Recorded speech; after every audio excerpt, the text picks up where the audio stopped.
అంధురాలిగా ఉండి నవలలు, కవితలు రాస్తూ పలువురి మన్ననలు పొందుతున్న రచయిత్రి చింతక్రింది సాయి జ్యోతిని ఆమె నివాసంలో సోమవారం సాయంత్రం పెదవడ్లపూడికి చెందిన టీడీపీ నాయకులు ఘనంగా సత్కరించారు.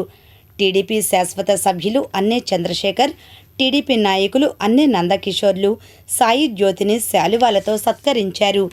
ఈ సందర్భంగా అన్నే చంద్రశేఖర్కు రచయిత్రి సాయి జ్యోతి తాను రచించిన చెయ్యి వేడిన చెలిమి నవలను అందజేసింది. ఈ కార్యక్రమంలో సాయి జ్యోతి కుటుంబ సభ్యులు పాల్గొన్నారు. అనంతరం వారు మాట్లాడారు. పెదల్పూడి గ్రామం నుంచి చింతకింద సాయి జ్యోతి అమ్మాయిని అభినందించడానికి వాళ్ళ ఇంటికి రావడం జరిగింది. నిజంగా అమ్మాయిని సొంత స్వయం కృషితో అభివృద్ధి చెంది ఉంటాం. సినిమాల్లో అయితే ఏదో సినిమాలో కాబట్టి సరిపోయింది.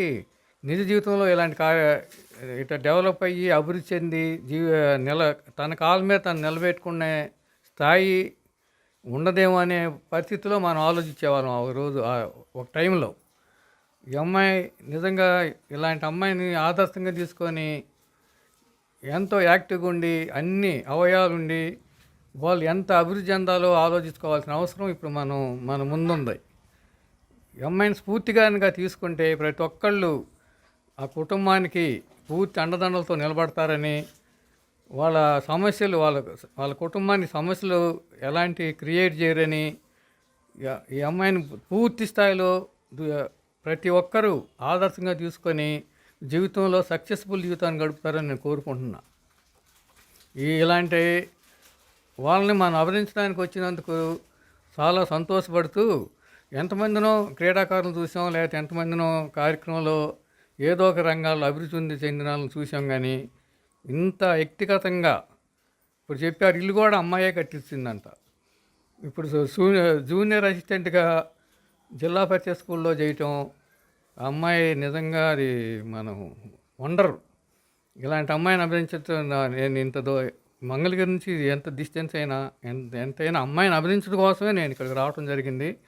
నేను ఇలాంటి కార్యక్రమంలో ఎప్పుడు నేను ముందుండబట్టి నేను వినగానే మా సీను బ్రదర్స్ ఇద్దరికి చెప్పడం, సరే మనం అరేంజ్ చేద్దాం, మీ కార్యక్రమంలో మీరు ఇలాంటి వాటిని ముందుంటారు కాబట్టి మిమ్మల్ని మీరు వచ్చినప్పుడు మీరు నాకు తెలియజేయండి, వస్తామన్నారు.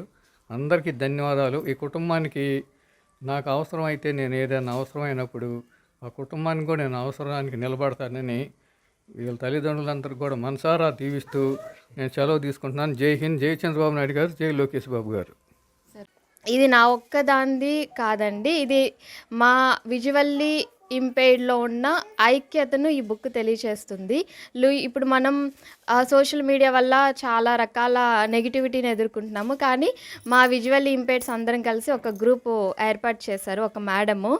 ఆ గ్రూప్లో జాయిన్ అయిన దగ్గర నుంచి నేను ఈ రచనల్లో ఇంకా డెవలప్ చేసుకుంటూ వచ్చాను. ఆ రచనల్లో అక్కడ టీచర్స్, ప్రొఫెసర్స్ అందరూ మా వాళ్ళే, విజువల్ ఇంపైర్డ్స్ ఉండేవాళ్ళు.